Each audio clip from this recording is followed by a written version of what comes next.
In August 1776, British forces occupied New York. The city remained under British control for the rest of the war.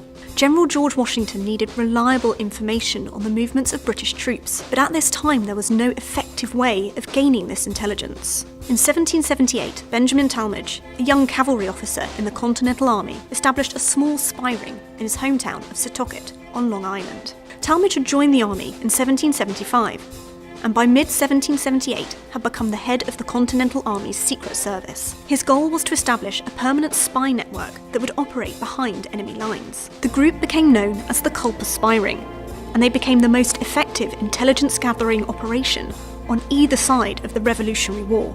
Talmadge started by recruiting his two childhood friends, Abraham Woodhull and Caleb Brewster.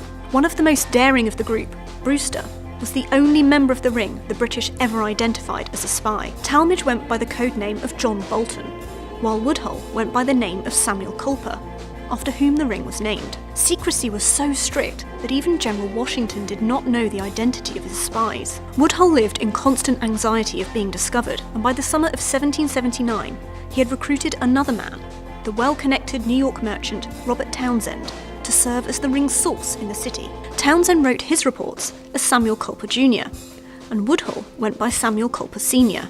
Austin Rowe, a tavern keeper in Setauket, acted as courier for the ring, and Anna Smith Strong used her laundry on a clothesline to leave signals regarding Brewster's location for meetings with Woodhull. The ring used a variety of means to pass secret messages to each other, including messages in newspapers, invisible ink, and a complex code system. The Culper Spy Ring achieved more than any other American or British intelligence network during the war. The information collected and passed on by the ring from 1778 to the war's end in 1783 concerned key British troop movements, fortifications, and plans in New York and the surrounding region. Perhaps the group's greatest achievement came in 1780, when it uncovered British plans to ambush the newly arrived French army on Rhode Island.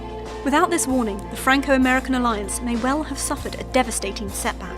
The Culper Spy Ring has also been credited with uncovering information involving the treasonous correspondence between Benedict Arnold, a high-ranking officer in the Continental Army, and John Andre, the British Chief Intelligence Officer. Arnold was conspiring to give the British control over the army fort at West Point. When the conspiracy was exposed, Major Andre was captured and hung as a spy in October 1780.